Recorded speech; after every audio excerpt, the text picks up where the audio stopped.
All right, folks, we're ready.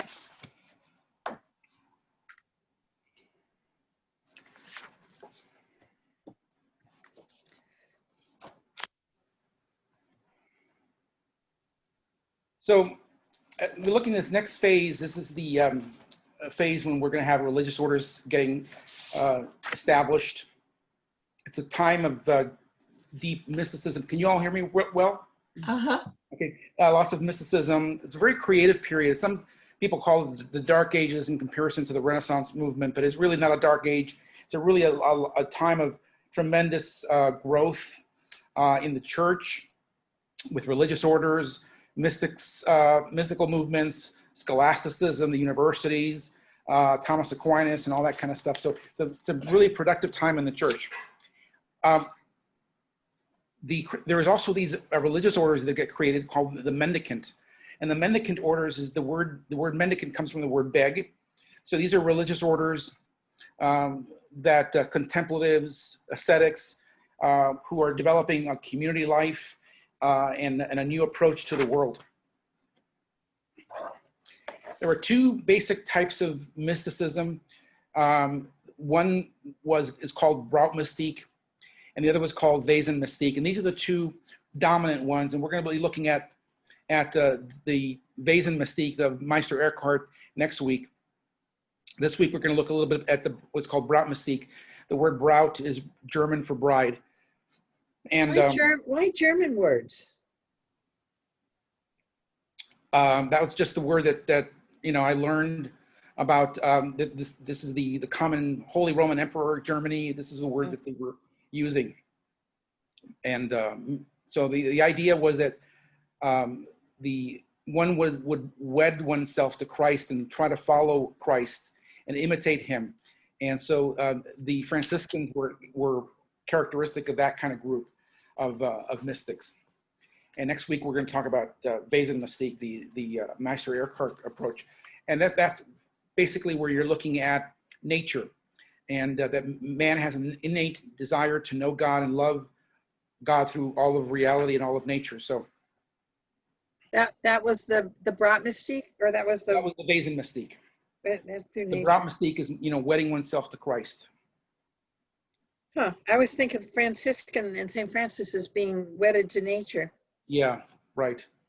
But it's following the example of Christ. In other words, St. Francis wanted to be like Christ in every way possible. Okay. So, yeah. So these mendicant movements, these monastic movements, came into existence around a time of great affluence in the church, and they came into existence as a way of opposing that affluence in the church, and they gained a lot of popularity because it showed that you can be spiritual without necessarily needing the church to help you to do that. So these religious orders really sprung into existence as a result of the disparity between the rich and the poor. And a couple of groups that we're going to look at, the Cathars and the Waldensians, were eventually condemned as heretics, but they embraced the poverty and a preaching that was like Christ-like ideals. So these two medieval heresies, one is the Cathars.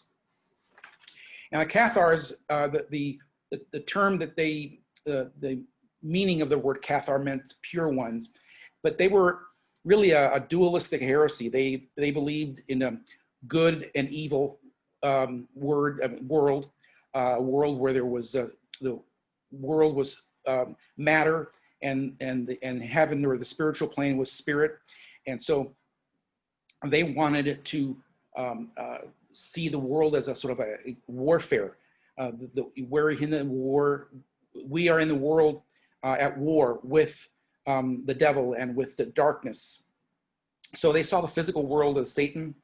They believed in a great dualism where Satan is almost eternal like God, and the souls were at one time pre-existent and angelic spirits, and they were captured by Satan, and then they were bound in human form. And for them, of course, sin would be the ultimate sin.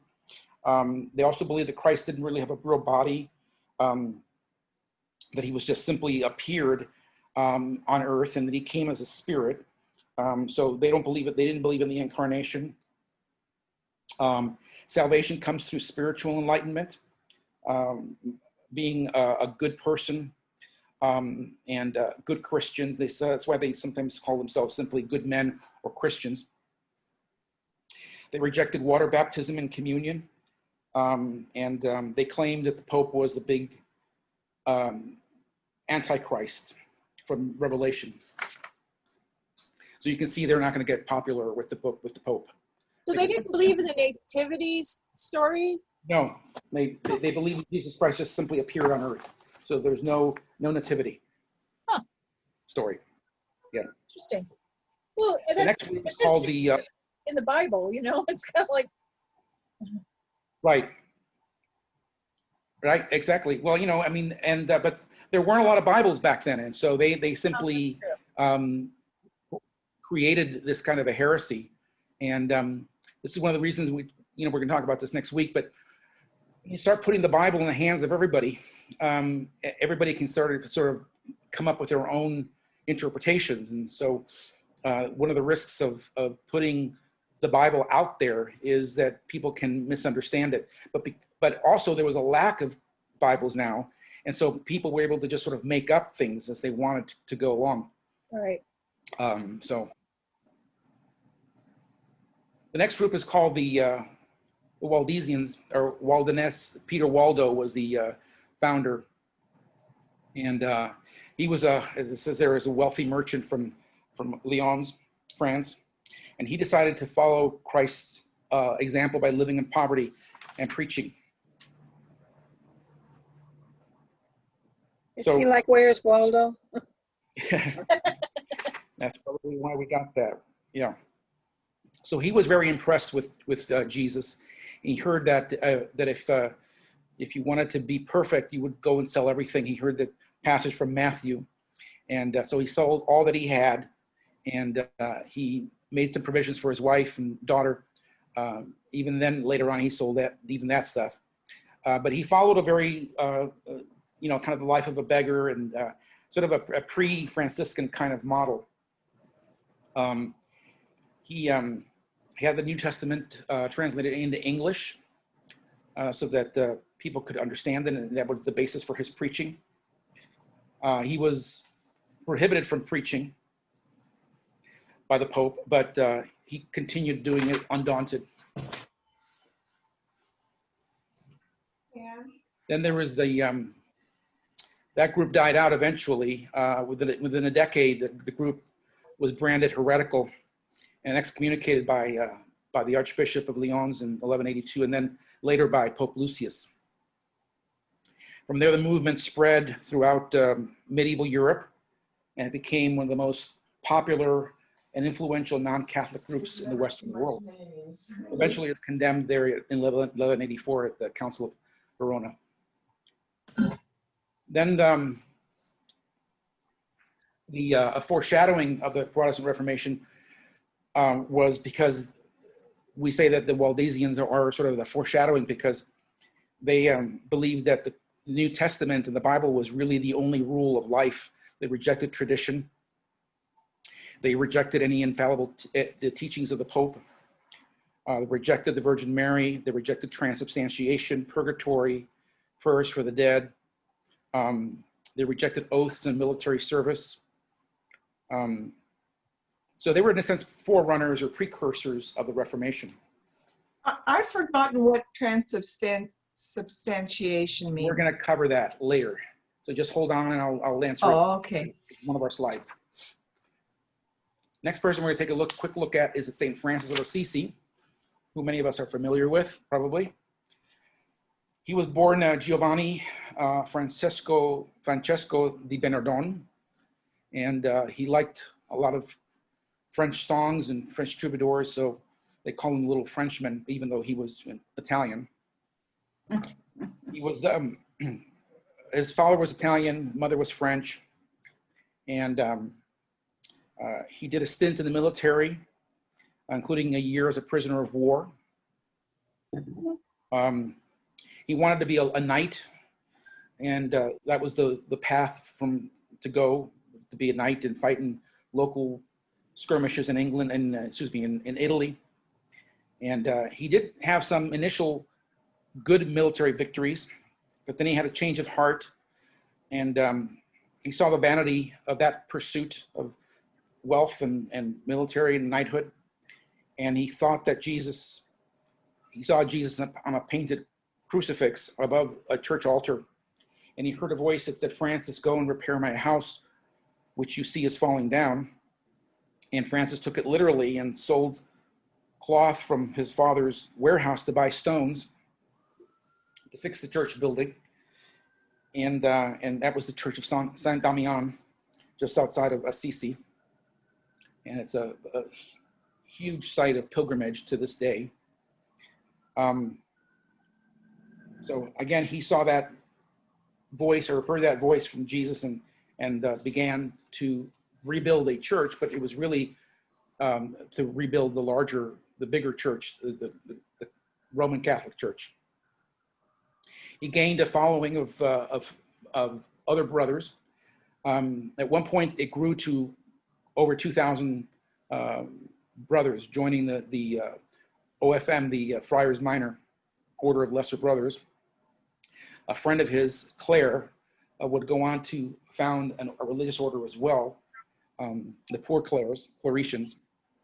And then there were other lay people as well who were considered third order penitents. These were people who didn't join Francis in terms of the monastic communal life, but did support the community.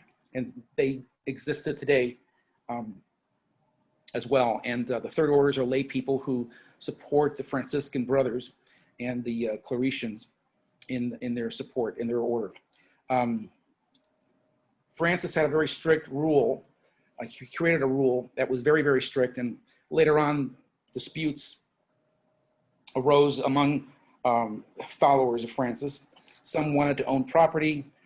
Some believed that the order needed to be able to live and sustain itself, and so the owning of property was important. And those who wanted to modify the order were called conventuals. And later on, those who wanted to stick to a more stricter Franciscan order were called observants. So the conventuals were able to convince the Pope to loosen up some of these rules that Francis had created that they thought was just too much. And he resigned the order. He resigned as leader of the order himself and gave up the leadership position and even knelt in obedience to the successor. And then he just retired to a chapel that he rebuilt in his youth, and he died in 1216. But he gained, a tremendous following of men from all over Europe. And like I said, there were well over 2,000 men at one point. Do they still follow the poverty line, or? Yeah, they do. In fact, there's 3 orders of Franciscans today. The OFM, the Conventuals, and the Capuchins. All 3 of them differ a little bit, but they all take vows of poverty and chastity and obedience. And but Franciscans don't own anything individually. It's the community, the order owns it. Okay. I grew up in a Franciscan parish and a Capuchin Franciscan. In fact, at one point I thought about becoming a Franciscan. And so everything that they own essentially is owned by the religious order. But back in Francis's day, he even forbade that. Eventually the religious order ended up owning things. So. Right, because they have to survive. I mean. Right. Saint Dominic, the founder of the Dominican order, his name was Dominic Felix Guzman, and he was born in Spain to an aristocratic family. And he went on to study for many years, 10 years of study in Palencia, and he became a canon at the cathedral. And after some years there, He was concerned about the heresies that had been plaguing the church, and he believed that the church was right to use force to bring justice to bear on heretics. But he also noted that the force wasn't quite effective. And so he believed that it was more important to convince heretics that they were wrong. And so he underwent he created an order that was, whose job was to preach, but they needed to study. And so they began to be the philosophers of the church, the great theologians. And so they began to found universities and continued their mission of preaching. So preaching in the initials for Dominicans is OP, Order of Preachers. And to this day, they're pretty good preachers, but they're really better as scholars, as philosophers and scholars. So he sort of formed a sort of a monastic order of academics. As I said, he believed that the way to convince heretics was by convincing them in a rational means than to force them by the sword. Were most of the priests that came out here to California were Dominicans? Franciscans. Oh, they were Franciscans. Okay. Yeah, they were the ones that Junipero Serra founded the missions out here. Oh, okay. That's the tradition that, well, I had an Irish priest as a child, but as a young adult coming to California, or young teenager, I guess, they were all Franciscans. Oh, Yeah. okay. I thought they were funny with their long brown robes. Right. The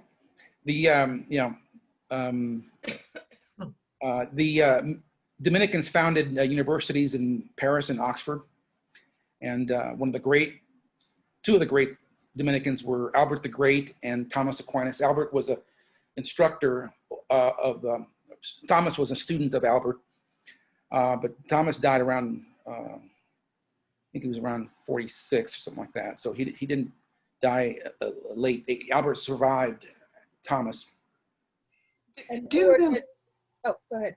I was just going to ask, do the monks, do they have the same, do they do the same things as priests? I mean, can they perform marriages and do all the, are they priests really, is what I'm saying? Not necessarily. A monk can be a non-priest. Doesn't have to be religious order at all. Doesn't have to be a deacon or a priest. Some monasteries have priests, and it's useful to have a priest so that somebody can celebrate the mass. But a monk simply is a person who takes a religious vow and lives within the community. So the Franciscans that came out here and started all the missions, so they were all priests? they were priests, yeah. Yeah.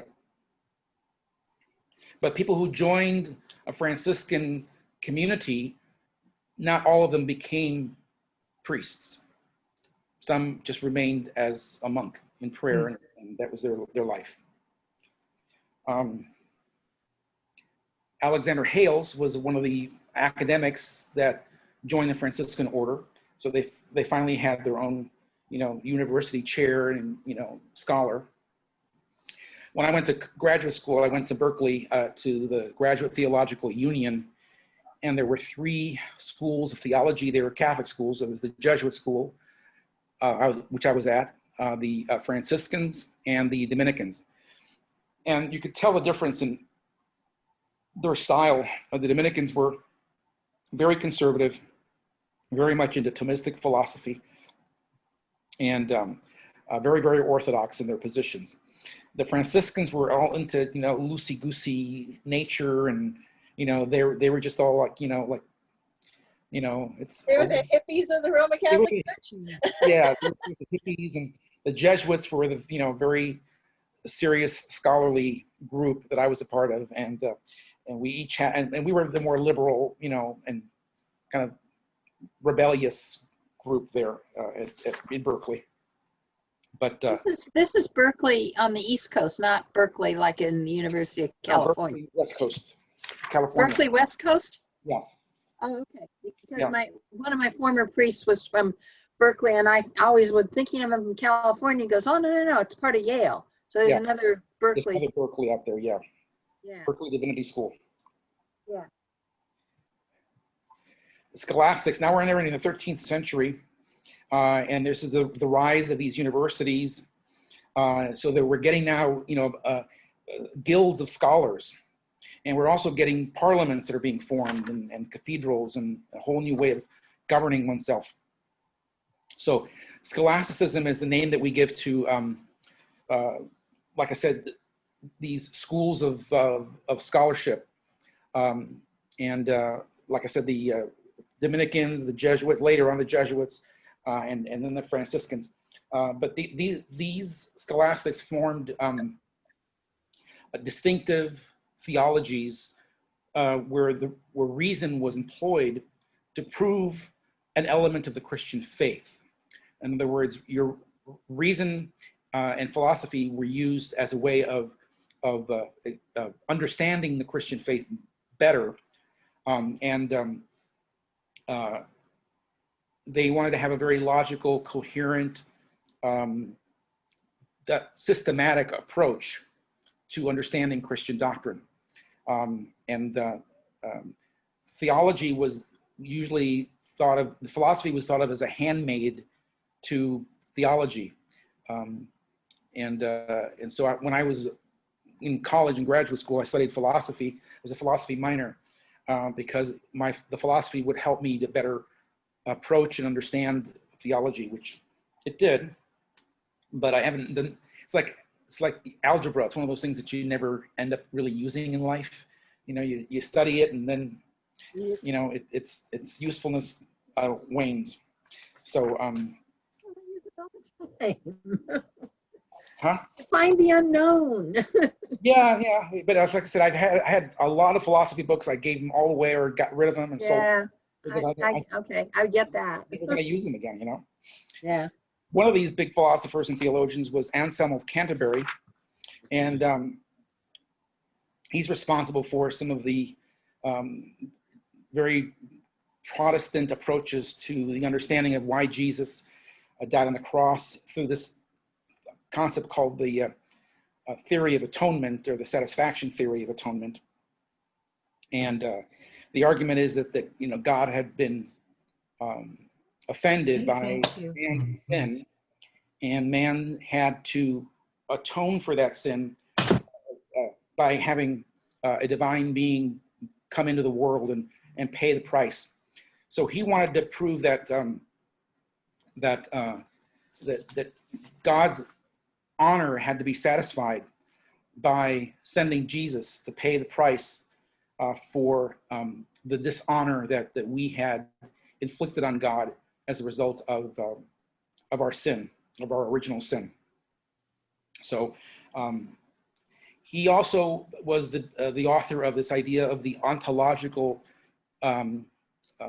argument for the existence of God, where basically he says is that if you can imagine God, then God must exist. In other words,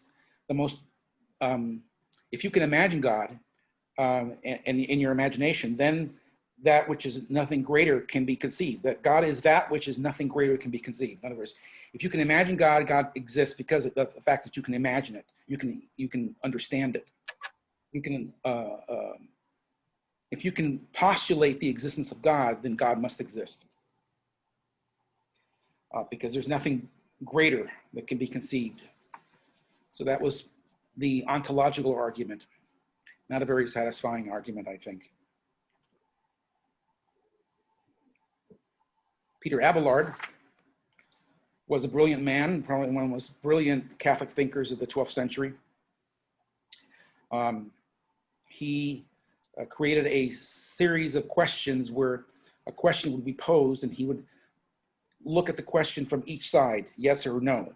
And he would look at scripture, church tradition, and if church tradition was in contradiction, then the scripture had to be upheld. He also used reason to reconcile contradictory statements. He was really the first person to approach this way of doing theology. Later on, he came into a conflict with another theologian, Bernard of Clairvaux, which we'll talk about. And he was very moved to this kind of approach to theology. And he even isolated himself and castrated himself, and because he was falling in love with the daughter of a theologian, and they wanted to prevent that, Eloise. So maybe you've heard of Abelard and Eloise, the letters of Abelard and Eloise, yeah. Peter Lombard. Peter Lombard is known as the father, in a sense, of systematic theology. He wrote 4 books of sentences, four books, and they're called the 4 Books of Sentences, which was a collection of quotes from Scripture, some of the early church fathers, and some of the ecumenical councils and other authorities to address a whole range of theological topics. To this day, the approach that Lombard takes to do theology is what's used everywhere. So in the first book, for example, it talks about the Trinity and God, and then the second book talks about creation, sin, and grace, and the third book talks about incarnation, salvation, and virtues, moral virtues, and the last book talks about sacraments and the end times. And that is the standard approach that all systematic theologians take in the church today. Even Anglican theologians take that approach. But for many years after Lombard, in the Middle Ages, how you did theology was basically to comment on what Peter Lombard had said. Averroes also was a Muslim scholar whose name was Ibn Rashid, and he was a Spanish Arab physician, philosopher, expert on Islamic law, mathematics, medicine. He was born in Cordoba, Spain. He was famous for his commentaries on Aristotle and his translations of Aristotle's works, which we have today because these Muslim scholars in Spain kept these things alive. We wouldn't have them today if it wasn't for them. And so basically he tried to reconcile Islamic faith and theology with Aristotle's philosophy. Some of his followers later on were called the Latin Avarists, and they were represented in Paris and Italy. And they also drew inspiration from Aristotle. And they asserted that reason and philosophy are superior to faith and knowledge, founded on faith. And so they were eventually declared heretics because they were putting reason ahead of faith. And they, St. Bonaventure, a Franciscan, took the lead in attacking these guys because they were teaching doctrines that were, they believed, contrary to the faith. Albert the Great, as I mentioned, was a teacher of Thomas Aquinas. He's a German Dominican. He also was a provincial of his order. He was a bishop as well, one of the most learned men of the Middle Ages. He was very much a fan of Aristotle and his philosophy. He was a great theological genius who, as I said, brought into focus Thomas Aquinas later on. So basically, this is the approach that these scholastics and schools of theology did. Was, there was a difference between philosophy and theology, as you can see there. Philosophy operates on principles, on reason. Theology starts with revealed truths. Philosophers believe that you can know things apart from revelation, and whereas theologians believe that revelation is first, and those which cannot be known by reason alone. And then philosophy seeks to prove what the mind cannot understand, and revealed truths for theologians are more certain than those even of reason. So again, theologians use philosophy, but they realize that there are limits to this. So what this period really was all about was to try to find a way to blend both philosophy and theology together. And the one who did the best job of that was Thomas Aquinas. Thomas was born in Italy. In childhood, his name was the dumb ox because he just looked big and dumb, but he was he was not dumb actually. He wanted to join the Dominicans. His father didn't want him to, so they imprisoned him for a year. Eventually, they relented and let him go to Paris and Cologne to study. His two biggest works are, I mean, you could fill rooms with the things that he wrote. The Summa Contra Gentilis was arguments in favor of the Christian faith against Muslims. So it was a benefit to missionaries who were preaching. So it was they're trying to prove the rational basis and the reasonable basis for the faith. And then the Summa Theologia is a huge work, which was a detailed exposition of the Christian faith using reason. So again, he would pose a question and then attack the question from every single particular angle possible. But late in his life, when he was celebrating Mass, he had a mystical experience, and he told another priest that everything that he had written up at this point was straw, that his mystical experience was more powerful than anything else that he had done in his life. And so he died just a few years later after that. But his lasting contribution really is in terms of arguments for the existence of God, is what is called the cosmological argument. And then he's got 5 different ways of proving the existence of God from reason. And then he also was really able to really bring faith and reason to work very, very well together. And that faith and reason could be a real help to doing theology. But then he said he didn't agree with it in the No, end? not that he didn't agree, just that everything that he had written was nothing compared to what having the mystical experience of God. Okay. It's not that the reason and the things he wrote was wrong. It's just that doesn't compare to the beauty of having an experience of God directly. So, and that's one of the things that the mystics and the mendicants were in a sense guilty of, is that they shunned that more academic approach to finding God in favor of a more personal, one-on-one mystical experience of God. We've got that same experience in practically every religion in the world, where there are people in Christianity and Islam and other faiths where having an experience of God is better than simply being a good rule follower. Right.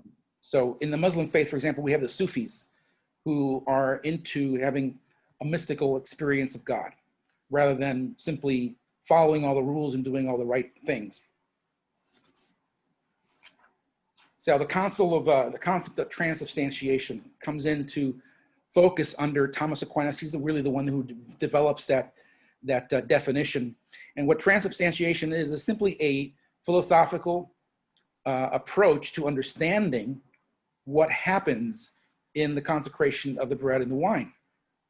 So if you have a Thomistic approach to the world, you basically have an Aristotelian approach, which means that you look at the world as an object that has a shape, an accident, that has a particular appearance. That's what the word accident here means. The appearance of something, but the essence of that thing, the substance, is what is converted, what is changed. So that is the definition of transubstantiation, that the essence, the substance of it changes, but the appearance of it still remains as bread and wine. It tastes like bread, it looks like bread, it looks like wine, tastes like wine, but it is actually the body and blood of Christ. So to answer your question, Jeannie, that's when it was first defined in the Lateran Council there in 1215. But then it became sort of the philosophical approach to understanding what happens in the Mass, in the communion. The Anglican Church and the Eastern Orthodox churches do not accept transubstantiation, only because we don't accept that that's the philosophical understanding. We just say it's a mystery how it happens. We don't try to find a philosophical explanation for what happens. We all agree, the Anglicans, Lutherans, Catholics, Orthodox, we all agree it is the body and blood of Christ. What we disagree about is how it becomes the body and blood of Christ. So we all have agreement on it, that it is. We just don't try to explain it philosophically with the concept of transubstantiation. The Lutherans are consubstantiation believers. They believe that it becomes the body and blood of Christ when the community is gathered, community, with people, not apart. Whereas Anglicans believe in, we don't use the term transubstantiation, but we do believe that the body and blood of Jesus is still present after the Mass is over. So the bread and wine that I consecrated today still remains of the body and blood of Christ, even though it appears differently.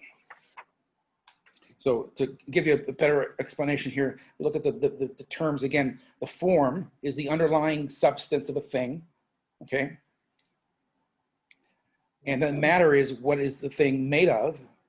It's accidents, it looks like. So form plus matter equals the substance of something.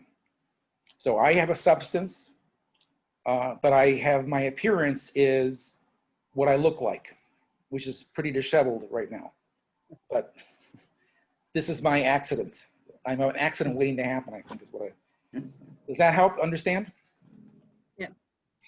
Well, it's a pretty complex thing to understand. Are you saying that the form or the underlying reality is like saying the soul of the thing? Is that what you're saying? Yeah, exactly. The underlying reality, what is my underlying substance, my underlying soul, spirit, that would be my underlying reality. I look like a human person, but in reality, the thing that I am really at my core is my soul. Okay. So, for example, so the chair or the table I'm sitting in front of here has a color to it, has a texture to it, has a size to it, but its essence is that of a chairness. Now, can we see that? No, because all we can see are the accidents, the outside. But the thing that is the thing that it is at its core is the substance. Now, That's sort of Socratic. Is that kind of like Socrates? yeah, well, Socrates was first, and then later Aristotle. But it's not the way we look at the world anymore. You know, this is a unique way of looking at the world back then. That everything had an essence to it, a substance to it. Well, you know, We don't look at the people world this who way. have, there's some interesting writings from people who have lost their left brain with a brain injury Yeah. and have experienced what they feel is the essence of a telephone or things in their house or what have you. And it feels more like an energy force as opposed to a hard substance.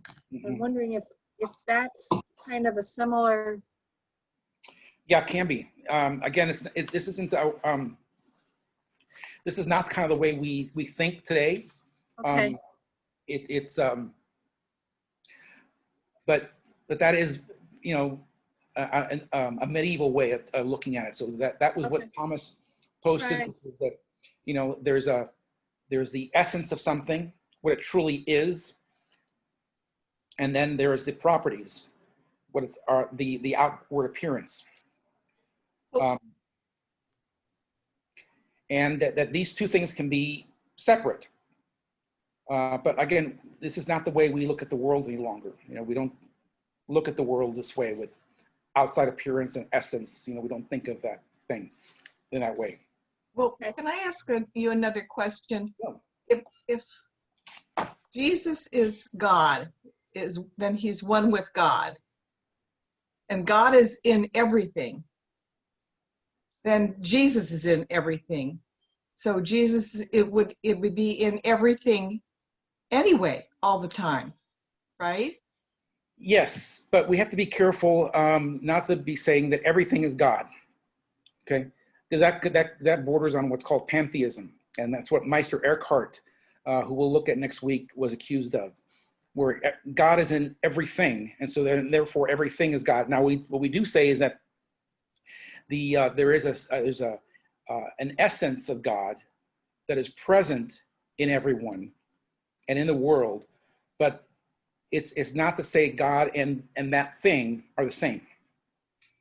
Okay, Oh, so think of it as let's say a drop. Say a drop of water is distinct from the ocean that it drops in, but you can no longer see the difference. But there's a distinction. so but in the case of the Eucharist, then it would always have a drop of God in it, but God comes more fully into it. So it is what Thomas would have argued in transubstantiation is that at the core it remains looking like bread and wine, but at its core within itself there's a spiritual change. There's a transformation that happens within the bread, and God's presence, Christ's presence is made manifest in the bread and in the wine without Molecules have changed. changing the appearance of it. So it's little atom has changed, but not the. Yeah. Yeah. Gotcha. If you look at the world as matter and spirit, so there's a spiritual change, but the matter doesn't change. So something has changed in that when the bread is consecrated, the wine is consecrated, there's a radical change within it, within the substance of it, but not in its appearance, not in its, Well, the Roman Catholic Church still adheres to that form Yeah. of belief. Does any other church, I mean, you said the Eastern Orthodox, Episcopal, most of the Protestant all Reform. agree that Christ is present. We all Right. agree Christ is present. We just don't use this philosophical worldview to explain the presence. That's it. But Okay. you can be an Anglican and want to be and believe in transubstantiation if you want to. Right. You can. It's just a matter of how you want to explain the mystery of Christ's presence. Is the difference that Anglican just simply doesn't want to explain it? Is that what you're saying? Yeah. We just say, hey, Christ is present. We don't know how he is present. We don't know how he is present, but he is present, and that's what the Orthodox as well say, Eastern Orthodox.